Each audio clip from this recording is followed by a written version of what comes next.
아멘. 오늘 함께 나누실 말씀은 에스겔 33장 1절에서 5절까지의 말씀입니다. 구약 성경 1201쪽에 있습니다. 에스겔 33장 1절에서 5절까지의 말씀 교독하겠습니다. 여호와의 말씀이 내게 임하여 이르시되 인자야 너는 내 민족에게 말하여 이르라. 가령 내가 칼을 한 땅에 임하게 한다 하자. 그 땅 백성이 자기들 가운데에 하나를 택하여 파수꾼을 삼은 그 사람이 그 땅에 칼이 임함을 보고 나팔을 불어 백성에게 경고하되 그들의 그 나팔 소리를 듣고도 정신 차리지 아니하므로 그 임하는 칼에 제거함을 당하면 그 피가 자기의 머리로 돌아갈 것이라. 같이 그가 경고를 받았던 자기 생명을 보존하였을 것이나 나팔 소리를 듣고도 경고를 받지 아니하였으니 그 피가 자기에게로 돌아가리라. 아멘. 하나님의 마음을 아는 믿음이라는 말씀의 제목으로 여러분과 함께 같이 은혜를 나누고자 합니다. 사람이 다른 사람의 진심을 알고 어떤 그 사람의 그 순수한 인격을 알아간다라는 것은 쉬운 일이 아닙니다. 옆에 계신 분들, 앞뒤에 계신 분들의 마음을 진심을 알고 그분의 순수한 인격을 알아간다라는 것은 결코 쉬운 일이 아니라는 것입니다. 왜 그런가 하면 우리가 본심을 발견하기가 어렵기 때문입니다. 살아가다 보면 어떤 사람들은 자신에게 다가오는 호의를 이용하는 사람도 있고요, 자신에게 호의를 가지고 다가온 사람들의 그 호의를 오해하여 잘못된 생각을 갖는 경우들도 있습니다. 반대로 악의를 가지고 다른 사람들을 이용할 수도 있고요, 또 살아가다 보면 저 사람의 악의를 미처 판단하지 못하여서 마치 자기에게 잘 대해주는 양 호의로 여겨서 넘어지는 경우들도 생깁니다. 이처럼 사람을 안다라는 것은 짧은 시간에 이루어지는 일들이 아닙니다. 그러니 알기가 쉽지 않으니 결국은 오랜 세월 같이 옆에서 함께 살아가면서 알아가는 수밖에 없습니다. 이렇게 오랜 세월 함께 살아오면서 알아간 사람이 내게 소중한 사람이라면 그 사람은 참으로 소중한 사람임에 분명합니다. 그것을 소중히 여길 줄 알아야 되겠죠. 그러나 금세 첫눈에 알아보고 그런 사람 관계는 없는, 참 힘들고 어려운 것입니다. 이와 비교하여서 우리가 하나님을 알아가는 일들, 하나님의 마음을 아는 일들은 어떨까? 하나님의 본심과 진심은 어떨까? 사람의 마음은 알기가 어려운데 하나님의 마음은 알기가 어려울까 쉬울까? 여러분들 어떻게 생각하십니까? 일단 하나님의 마음은 변하지 않습니다. 사람의 마음은 수시로 바뀝니다. 오죽하면 아침 다르고 저녁 다르고. 제 얘기입니다. 아침에는 저녁에 짜장면을 먹어야 되겠다. 근데 저녁 되면 짬뽕이 당기고. 아침과 저녁이 바뀌어요. 많이 바뀌어요. 사람의 마음은. 그래서 어려운 거예요, 사람은. 그런데 하나님은 안 바뀌어요. 변하시질 않는 거예요. 왜? 그 마음을 성경에 다 기록해 놓으셨어요. 그래서 우리는 하나님의 마음을 아는 것이 사람 마음 아는 것보다 훨씬 쉬워요. 그러므로 하나님의 마음을 얻고 또 하나님의 마음을 알고 싶은 사람은 성경을 가까이 합니다. 그래서 하나님의 마음을 성경의 말씀 속에서 얻는 거고 하나님의 마음을 아는 거예요. 이런 사람들의 특징은 감정과 상황에 지나치게 구속받지 않습니다. 왜? 내 감정보다 내 상황보다 하나님의 마음을 더 신뢰하는 까닭입니다. 거기에는 어떤 하나님의 뜻이 있겠지, 하나님의 계획이 있겠지라고 하는 그 하나님의 마음을 먼저 믿는 거예요. 그렇기 때문에 하나님의 마음을 우리가 조금 더 사람의 마음보다 이해하기가 쉬운 거예요. 왜 하나님의 진심의 마음을 바꾸시지 않을까요? 왜 그러냐면은 그 하나님의 마음이 하나님의 약속에 근거하고 있기 때문에 그렇습니다. 하나님께서 뭘 하시겠다라고 하시는 그 약속대로 그 마음을 갖고 계시는 거예요. 그렇기 때문에 하나님의 마음이 쉽게 바뀔 수가 없는 것입니다. 그래서 우리는 하나님의 마음을 아는 거예요. 또 한 가지, 그 하나님의 마음에는 바뀌지 않으니까 원칙이 있는 거예요. 자꾸 바뀌는 것이라고 한다면 원칙이 없는 것이죠. 기준이 없는 것이죠. 그러나 바뀌지 않기 때문에 원칙이 있는 것이죠. 그 원칙이라는 것은 무엇인가? 하나님께서는 하나님의 백성들에게 끊임없이 자신의 마음을 알리겠다라는 것이 하나님의 마음이에요. 자기 마음대로 독단적으로 사람들이 알지 못하는 새에 막 그렇게 아무렇게나 이렇게 임의로 하지 않겠다. 꼭 내가 내 마음을 너희에게 알리겠다. 이것이 하나님의 원칙이에요. 또 한 가지는 뭐냐면은 패역하여 그 길에서 떨어지면 계속해서 반복적으로 그들을 돌이킬 수 있게끔 그 일을 계속 하겠다. 이것이 하나님의 마음입니다. 그래서 오늘 우리가 함께 읽은 이 본문의 말씀 속에는 에스겔을 파수꾼으로 세우는 이 내용이 나오는 겁니다. 에스겔서를 시작하면서 3장에서부터 계속해서 수시로 내가 너를 파수꾼으로 세운다라고 얘기를 합니다. 파수꾼이 누구예요? 경계병이에요. 알리는 거예요. 본문에서처럼 누가 칼을 들고 온다라고 했을 때 파수꾼이 누가 지금 우리 마을에 칼을 들고 옵니다. 다 일어나십시오. 문을 잠그십시오. 뒷문으로 도망가야 됩니다. 라고 하는 그 파수꾼의 외침이 있을 때에 그 파수꾼의 외침을 듣고 문을 닫거나 뒷문으로 도망치는 일을 하면 그 생명이 보존될 것이요. 그 얘기를 듣고도 그대로 방치하고 있으면 그 피가 누구에게로 돌아가겠느냐. 그 피의 책임이 그 파수꾼의 얘기를 듣지 않은 자에게 그대로 들어가지 않겠느냐라고 하시는 이 말씀인 것입니다. 하나님은 그분의 마음을 그때에도 지금에도 설교자들을 통하여서 계속 하나님의 마음을 여러분에게 얘기해 주고 계시는 거예요. 믿으십니까? 네. 하나님 마음 모르겠습니다. 이거 아니에요. 하나님의 마음은 바뀌는 것이 아니에요. 그리고 그 마음을 오늘날에도 계속해서 우리에게 전달해 주고 있다는 거예요. 그러면 하나님의 마음을 아는 사람이라고 한다면 우리의 믿음의 삶을 어떻게 살아갈까? 하나님 마음을 모르고 살아가는 성도와 하나님의 마음을 좀 이해하고 거기에 맞춰 살아가는 성도라고 한다면 조금은 다르겠죠? 예를 들어 어머니 아버지의 마음을 하나도 모르는 자녀와 어머니 아버지의 마음을 헤아리는 자녀의 태도는 많이 다른 거잖아요. 그런 것이죠. 우리가 하나님의 마음을 조금이라도 이해한다면 우리의 믿음의 길은 좀 달라진다는 얘기예요. 그 얘기를 여러분과 함께 나누겠습니다. 먼저 하나님의 마음은 에스겔을 통하여서 예레미야 선지자도 그렇고 에스겔 선지자도 그러고 이 지금 포로로 끌려가는 백성들에게 하나님의 마음의 본심이 무엇인지에 대해서 반복적으로 얘기해 줍니다. 그래서 예레미야는 먼저 얘기했었죠. 너희를 향한 나의 생각을 내가 아나니 재앙이 아니라 평안이라 소망이라. 누구에게? 포로로 끌려갈 백성들에게. 유례 없는 큰 고난을 겪을 그 백성들에게 당장 발등에 떨어진 이 뜨거운 이 불씨 때문에 고통스러운 그들에게 내 본심이 어디에 있는지 잊지 말아라 라고 하면서 계속해서 말씀을 주시는 거예요. 에스겔서에도 그 하나님의 본심이 계속 나오는 거예요. 먼저 34장 15절에서부터 16절까지의 말씀을 여러분 한번 같이 읽어볼까요? 시작. 나 주 여호와가 말하노라. 내가 친히 내 양의 목자가 되어 그것들로 누워있게 할지라. 그 잃어버린 자를 내가 찾으며 쫓긴 자를 내가 돌아오게 하며 상한 자를 내가 싸매어 주며 병든 자를 내가 강하게 하려니와 살찐 자와 강한 자는 내가 멸하고 공의대로 그것들을 먹이리라 라고 말씀하십니다. 첫 번째로 하나님의 마음은 무엇인가? 내가 너희의 목자가 되겠다라는 거예요.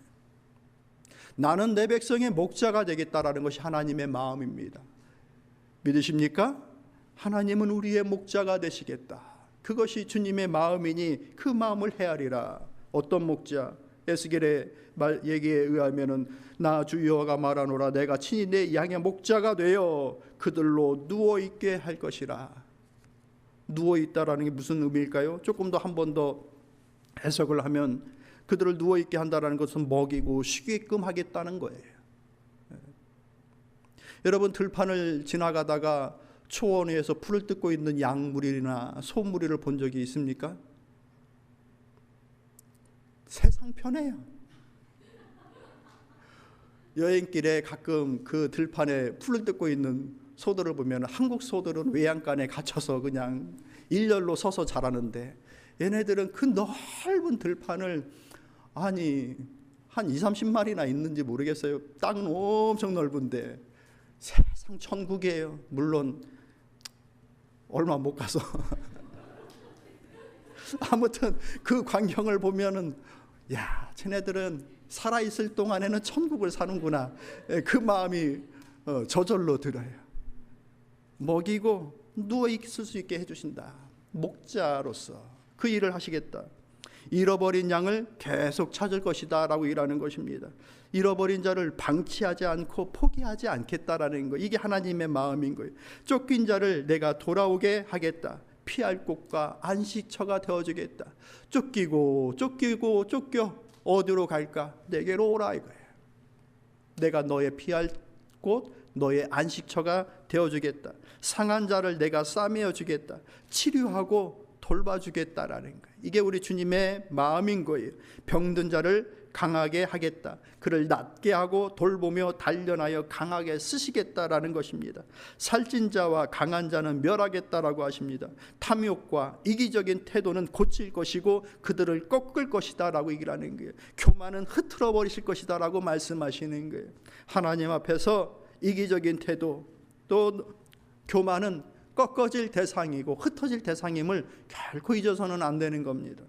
공의대로 그것들을 먹일 것이다. 공의대로 힘 있는 양은 많이 먹고 그래서 막 계속해서 소처럼 크고 그런 일들은 벌어지지 않을 것이라. 아무리 많이 먹어도 한계가 있을 것이고 탈이 날 것이고 적게 먹은 자를 다시 이끌어 먹게끔 하시는 하나님의 공의와 섭리가 이루어지는 공평으로 하나님께서 우리를 인도하실 것이다 라고 하는 목자 되어짐이 하나님의 마음이에요. 이런 일을 위하여서 파수꾼을 세운 거예요. 에스겔을 3장에서도 부르고 오늘 33장에서도 부르고, 이게 무슨 의미입니까? 임한 심판에 대해서 경고할 때도 그를 파수꾼을 부르시는 거, 심판의 한 가운데서도 파수꾼을 부르는 거예요. 그러니까 목자가 되어진다는 것은 징계 중에도 소망 중에도 다 그 심정으로 하나님께서 그 일을 행하신다라는 거예요. 목자면은 다 좋은 거 채워줘야죠. 그러지 않을 수 있는 거예요. 주의 지팡이와 막대기가 때로는 그 양을 엉덩이를 때릴 수도 있는 거예요.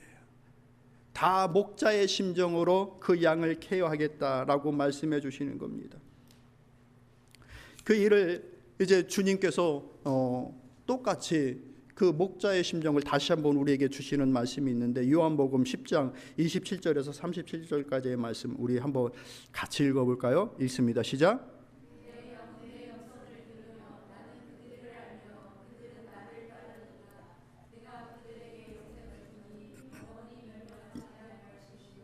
또 저희를 내 손에서 빼앗을 자가 없느니라. 저희를 주신 내 아버지는 만유보다 크심에 아무도 빼앗을 수 없느니라. 나와 아버지는 하나이니라. 이렇게 말씀하십니다. 이것은 이제 주님의 특별한 내가 목자이고 너희가 양일 때에 특별히 또 한 가지 말씀해 주시는 것이 내 음성을 저들이 듣는다. 나는 저들을 알고 저들은 나의 음성을 안다. 그래서 나를 따른다라고 말씀해 주시는 거예요. 서로 간에 안다는 얘기예요. 양은 내 목자의 음성을 알고 우리 목자이구나. 그렇게 그 목자에게 다가갈 수 있고, 목자는 누구 일일이 개별적으로 그 양들을 다 케어한다라는 거예요. 이게 무슨 말씀이십니까? 신뢰의 관계란 얘기예요. 목자는 양을 잃어버리지 않는 것이고, 이 양은 이 목자에 대한 철저한 그 음성을 깨달아 알고 기억하고 있는 신뢰의 관계를 얘기해 주는 거예요. 그렇기 때문에 그 양에게 가면 영생이 있구나, 생명이 있구나, 살 길이 있구나, 이것을 믿는 거예요. 우리 목자에게 가면 좋은 꼴이 있구나, 이것을 아는 것이죠. 여러분, 주의 음성 속에 내 살 길이 거기에 있다, 주의 말씀 속에서 내 살 길이 거기에 있다, 이렇게 믿으십니까? 이런 믿음이 목자를 믿는 양의 자세인 것이죠. 저는 그런 믿음을 우리 모두가 다 소유하기를 진심으로 소망합니다. 어떨 때는 정말 절망스럽고 힘이 빠지고 무기력할 때가 있어요. 어떤 것이 가장 적합한 것이고 일어설 수 있는 방법일까를 모르는 그런 상황일 때도 있어요. 나름대로 똑똑하여서 경험한 바도 많고 지혜도 있고 지식도 있어서 많이 해봤는데도 할 때마다 그 경험이 무너지고 실패로 돌아갈 때 우리는 좌절하죠. 살 길이 도대체 어디일까? 저는 그때에 하나님은 뭐라 하시나, 우리 주님은 뭐라 하시나, 성경의 말씀은 뭐라 하시나, 내 태도를 어떻게 갖는 것이 좋겠다라고 하나님은 어떻게 말씀하시나에 집중했으면 좋겠어요. 거기에 생명의 길이 있다. 주님은 그렇게 말씀해주고 있는 것입니다. 내가 너의 목자가 되겠다. 이것을 진심으로 느끼고 누렸던 이가 누구인가? 바로 다윗이라고 하는 인물인 거예요. 하나님이 나의 목자입니다. 그것이 시편 23편에 잘 나와 있잖아요. 어떻게 시작합니까? 여호와는 나의 목자시니 내게 부족함이 없으리로다. 그는 주님 안에서 만족을 느낍니다. 부족함이 없다라고 말하는 만족을 느낍니다. 정말 그가 온 세상을 다 가졌을까요? 인류의 역사를 놓고 보면 땅을 가장 많이 차지한 사람은 따로 있어요. 그런데 다윗은 내가 만족한다라고 하는, 부족함이 없다라고 하는 그 만족을 얘기합니다. 누구 안에서? 여호와 안에서. 그가 나를 푸른 초장으로 인도하시는도다. 그가 인도하시는 일들을 인하여서 쉼을 누렸습니다. 그 영혼이 지치고 피곤해졌을 때 그분으로 말미암아 그 영혼이 솟게 되는 활력을 얻었습니다. 여러분 삶에 활력이 있습니까? 살아갈 기분이 나십니까? 저는 일주일에 한 번씩 꼭 살아야 돼. 설교해야 돼서. 그러니까 여러분은 어떨지 몰라도 저는 교회가 활력이에요. 설교 준비하는 것이 가장 일주일 그 시간 할애하는데 가장 중요한 그 포인트거든요. 그러기 때문에 설교가 저의 활력이에요. 설교 준비해 놓고 나면 얼마나 마음이 편하지 몰라요. 주 안에서 쉼을 얻어요. 우리에게 각자가 하나님이 나의 쉼이며 하나님이 나의 만족이며 하나님이 나의 활력이라고 한다면 얼마나 좋을까? 주님은 그와 같은 존재가 되어주신다. 길을 잃어 헤맬 때도 그 이름을 위한 길의 섬으로 의로운 길을 걸을 수 있었습니다. 다윗의 고백이에요. 어떻게 할까? 어떤 방법을 취할까? 이런 찬스가 왔는데 사울의 목숨을 지금 빼앗을까? 그 갈등이 왔을 때 여호와는 뭐라 하시는가? 여호와의 생각을 쫓았더니 그의 길이 의로운 길을 갈 수 있게끔 됐다라고 하는 믿음의 고백인 겁니다. 그 두려움의 그 사망의 음침한 골짜기를 지날 때에 주께서 나와 함께 하심을 깨달아라. 그 두려움을 극복할 수 있었다라고 말합니다. 오히려 그 사망의 음침한 골짜기를 지나는 중에 주의 지팡이와 막대기가 나를 안위하시는, 나를 보호하시는 것을 체험했다라고 고백합니다. 그래서 그의 마지막 고백은 6절에서 뭐라고 얘기합니까? 내 평생의 선하심과 인자하심이 반드시 나를 따르리니 내가 여호와의 집에 영원히 살리로다. 이게 여호와를 목자로 둔 다윗의 심정인 겁니다. 사랑하는 성도 여러분, 주님의 마음이 여기에 있어요. 내가 너의 목자가 되겠다. 주의 마음이 그렇게 변하지 않으신다 하시니 내 마음을 그의 양으로서의 마음으로 그렇게 하나님을 쫓아나가면 우리의 삶이 많이 달라지지 않을까. 두 번째로 우리 주님의 마음이 어떠실까? 규례를 지킬 수 있게 할 것이다. 쉬운 말로 한다면 말씀을 지키면서 살도록 계속해서 이끌 것이다 라고 하는 것, 이것이 주님의 마음이라는 거예요. 두 번째 본문 에스겔서 36장 26절 28절 여러분 한번 읽어보시겠습니까? 읽습니다. 시작.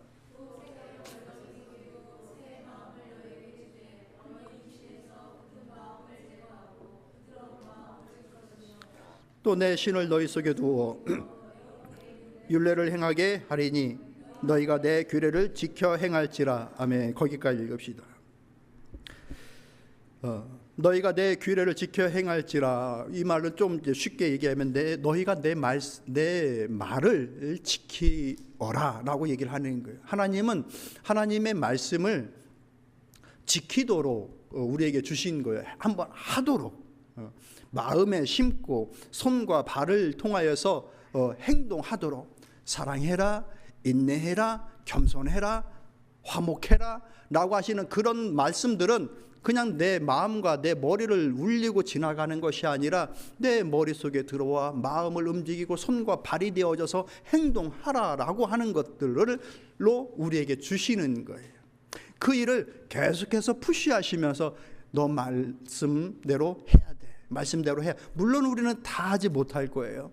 저도 알고 여러분도 알아요. 그러나 끊임없이 하나님은 그 행동하는 그 말씀을 행동하는 일들을 통해서 역사하시고 일을 이루실 것이다라고 하는 것을 지속적으로 우리에게 푸시하신다는 얘기예요. 이스라엘의 역사는 율법을 기초하여서 크게 세 가지로 도덕법과 종교법과 사회법으로 이렇게 나누어져 있습니다. 도덕법은 뭘 하라 하지 말라라는 거예요. 사람으로서 그냥 그 보편적으로 내 부모를 공경해라. 그게 인간됨의 기본이다라는 거예요. 이런 도덕적인 살인을 하지 말아라. 그러면 서로 간에 살아갈 수가 없는 일이 된다. 동물의 왕국이 된다. 그러니까 하라 하지 말라로 도덕법으로 정하고, 종교법으로 어떻게 하나님을 예배할지에 대해서, 그리고 사회적으로 서로 간에 관계를 갖고 있는 사람들 간에 넘어가야 될 것, 지켜줘야 될 것, 손해나는 부분들을 어떻게 보상할 것, 이와 같은 것들에 대해서 율법을 기초하여 법을 제정해 주십니다. 이걸로 율례와 규례를 삼아 주시는 거예요. 그러니까 율례는 하나님의 법에 대한 모든 내용들을 선포해 주신 거고, 규례는 그것을 지키고 안 지키고에 따라서 벌이 주어지는 규칙을 정해 주신 거예요. 이걸 조금 우리에게 쉽게 적용하면 한국에 법이 생긴다고 한다면, 부동산 법이 하나 생긴다 그러면은 거기에 시행령이 있을 것이고 거기에 시행 규칙이 있을 거예요. 전세법을 이렇게 합니다 라고 하고서 그 법을 어기면 어떻게 적용됩니다. 이게 시행 규칙이 되는 것이죠. 그러니까 규례라고 하는 것은 지키면 되는 거고 안 지키면 벌을 받게 되는 거. 그러니까 주님은 이 규례를 지키도록 계속해서 우리를 푸시하겠다. 왜? 거기에 우리의 생명의 길이 있기 때문에 이 말씀을 해주시는 거예요. 그렇게 지킬 수 있게끔 구체적으로 어떤 일을 하시겠는가? 너희에게 너희를 새롭게 하는 영을 주고 너희의 굳은 마음을 부드럽게 해줄 것이며 하나님의 영을 우리 속에 심어줄 것이다. 할렐루야. 이 은혜를 힘입기를 축복합니다. 아침에 일어났는데 오늘은 마음이 좀 달라져 있어. 이 얼마나 좋습니까? 어저께 그렇게 미웠는데 오늘 일어났더니 조금 용서가 돼. 하나님 주시는 마음. 그런 걸 기도하는 것이죠. 우리의 영을, 우리의 마음을 바꿔주겠다. 딱딱하고 강팍한 마음을 부드럽게 해주겠다. 겸손하고 받아들일 수 있고 온유한 마음으로 우리의 마음을 바꿔주시는, 그것조차 안 되면 주님께서 성령을 부어주셔서 하나님의 영을 부어주셔서 계속해서 내 마음을 끓게 하시겠다. 도저히 못 살겠는 거예요. 양심에 찔려서. 그렇게 하지 않고서는 내 마음이 편하지가 않는 거예요. 이 사람 챙겨줘야 굳이 안 해도 될 것 같은데 안 하고는 불편해서 못 살겠는 거예요.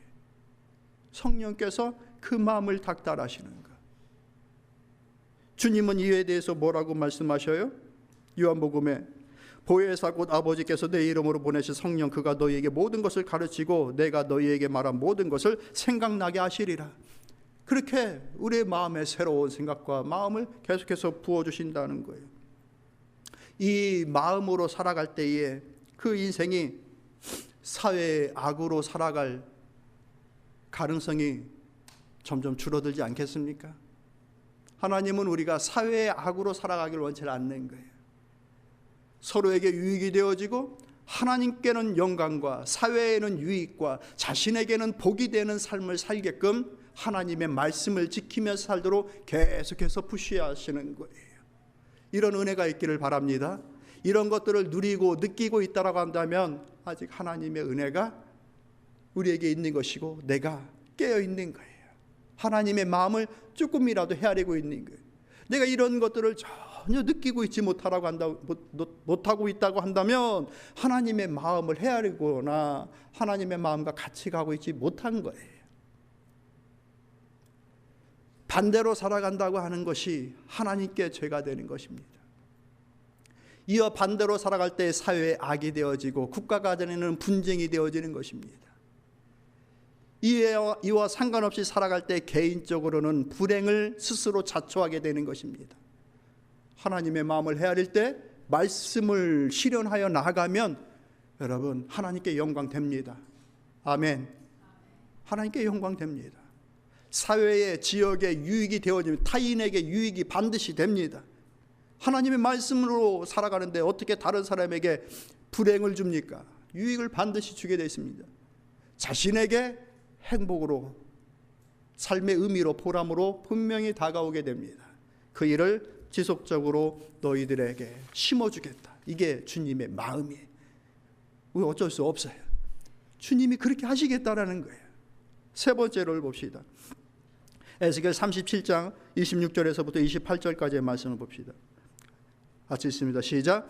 내가 그들과 화평의 언약을 세워서 영원한 언약이 되게 하고 또 그들을 견고하고 번성하게 하며 내 성소를 그 가운데 세워서 영원히 이르게 하리니 내 처소가 그들 가운데 있을 것이며 나는 그들의 하나님이 되고 그들은 내 백성이 되리라. 무엇을 말씀하시는가? 내 처소를 그들 가운데 두겠다. 처소가 뭡니까? 머무시는 곳이에요. 내가 머물 곳을 너희에게 두겠다. 너희 교회에 둘 것이고 너희 마음에 내가 머물 곳을 두겠다. 하나님의 마음이에요. 여러분 우리 한번 살펴봅시다. 주님이 내 마음에 계십니까? 하나님이 내 중심에 계십니까? 아니 중심 아니라고 한다더라도 하나님이 내 마음 어디 한 구석에라도 계십니까? 그렇다고 한다면 다행인 것이고 하나님의 마음을 조금이라도 헤아리면서 살고자 하는 마음의 상태를 갖고 계실 겁니다. 그런데 하나님이 내 안에 안 계셔. 내 삶에도 안 계셔. 그러면 하나님의 마음을 헤아릴 힘이 안 생겨요. 가능성이 아예 없는 것이죠. 그러니 하나님을 여러분의 마음에 모시십시오. 여러분의 인생에 모시십시오. 하나님이 우리의 인생에 들어오셔서 우리의 인생을 저주로 몰아가시겠습니까? 다른 사람들에게 해코지하라고 우리의 인생을 몰아가시겠습니까? 결코 그럴 수 없다. 하나님이 우리의 인생에 들어오면, 우리의 마음에 들어오시면 하나님의 놀라운 일들이 사람의 일들이 아닌 하나님께서 기뻐하실 만한 성경 속에서 말씀하시는 일들이 내 마음 속에서, 내 주변 속에서, 내 가정 속에서, 내 이웃과 국가 속에서 이루어지는 것. 그것이 이루어지지 않으니 세상에 버려져 밟히는 소금이 되는 겁니다. 한국 교회가 욕을 얻어먹고 있는 이유가 뭡니까? 바로 여기에 있는 거예요. 하나님은 모시지 않고 내 욕심 채우기 위해서 하나님을 부릅니다. 그러니 그 맛을 잃고 그 빛을 잃을 수밖에 없죠. 하나님을 우리의 인생에 모시십시다. 하나님께서 우리의 마음에 거할 처소를 끊임없이 두시겠다. 여러분, 세상 사람들이 성도를 알아보는 눈에 보이는 특징이, 가장 먼저 특징이 무엇이냐? 예배를 드리는 사람들이란 얘기예요. 성전은 하나님이 거하시는 곳이죠. 이곳에 와서 우리는 하나님 앞에 예배를 드립니다. 이 예배를 통하여서 하나님께 영광을 돌리고, 하나님이니 예배하고 하나님이니 이렇게 우리가 찬양을 올려드리는 것이죠. 세상 그 어떤 존재를 이렇게 우리가 추앙합니까? 여러분이 아무리 사랑하는 존재가 있다 하더라도 이렇게 꼭 시간을 정해놓고 찬양하고 마음을 되돌리고 하는 그런 존재가 이 세상에 있습니까? 저는 없어요. 아무리 우리 식구 사랑해도 그 정도는 아니에요. 오직 하나님, 오직 하나님만을 이렇게 우리가 추앙하는 겁니다. 왜? 그분이 거하시는 장소에서 그분이 거하시는 마음을 담아 그렇게 하나님 앞에 나아가는 것이기 때문에, 예배가 바로 그런 것입니다. 그렇기 때문에 우리가 온 마음을 다하여 정성을 다하여 하나님 앞에 예배를 드리는 겁니다. 일주일에 한 번 예배 드리는 거 그냥 가벼운 마음으로 예배 드리지 마시고 그렇게 집중하여 예배를 드리시면 우리의 삶에 놀라운 변화가 나타날 줄로 저는 믿습니다. 예배가 그래서 가장 귀한 겁니다. 하나님 앞에 섬기는 일 속에 가장 귀한 것이니 가장 귀하게 드립시다. 할렐루야. 우리 아이들이, 우리 식구들이 막 긴장할 때가 있어요. 예배에 뭔가 차질이 생길 것 같은 느낌이 들면은 애들이 막 긴장해요. 늦으면 서로 간에 텍스트합니다. 누나 어디야? 예배 시간 다 돼가는데 어디야? 왜? 누가 화내거든요. 이게 뭐 단순히 어떤 행위 차원의 문제가 아니라 이것이 얼마나 우리 삶을 강하게 붙잡느냐가 우리의 인생을 바꿀 수도 있는 문제이기 때문에 가장 귀한 것을 가장 준비된 모습으로 가장 귀하게 드릴 수 있는 사랑하는 성도 여러분들 다 되시길 바랍니다. 말씀을 정리하도록 하겠습니다. 9월을 시작하면서 저는 벌써 9월이구나. 시간이 이렇게 빨리 지나가는구나. 4분기가 벌써 시작되네. 여러 일들을 하면서 하고자 했는데 뭘 잘했고 뭘 못했을까 조금 돌이켜 봤는데요. 그래도 역시 우리는 믿음으로 다시 소망하고 믿음의 일들이 이루어지기를 기대해야 될 수밖에 없구나라고 하면서 9월은 다시 믿음으로 기대하고 소망을 하는 것으로 기도의 제목을 삼았어요. 그런데 우리가 어떤 믿음의 자세로 하나님의 일들을 이루어 나갈 것인가? 하나님의 마음을 좀 헤아리면서 믿음의 길 위에 서야 되겠구나. 하나님은 우리의 목자가 되어주시겠다고 하시는 것, 그것이 주님의 마음이구나. 그거 믿고 가야 되겠다. 그거 의지하고 가자. 하나님은 끊임없이 우리를 푸시하시면서 말씀대로 하라고 하시는구나. 여러 상황들이 우리의 마음을 힘들고 어렵게 하고 낙담되고 지치게 한다 하더라도 하나님의 말씀 붙잡고 말씀으로 해야 되겠구나, 이거예요. 그리고 여전히 우리가 집중해야 될 것은 하나님께 예배드림이구나. 하나님을 높이고 하나님을 추앙하고 그분을 따름을 통하여서 우리의 길, 갈 길, 각자의 부르심을 그렇게 가야 되겠구나. 여러분, 우리 이 믿음의 길을 갈 수 있기를 바랍니다. 이 믿음의 길을 바르게 가면 하나님이 나와 함께함을 내가 느끼고 옆 사람도 느낄 줄로 저는 믿습니다. 우리 그런 믿음의 삶 삽시다. 기도합시다.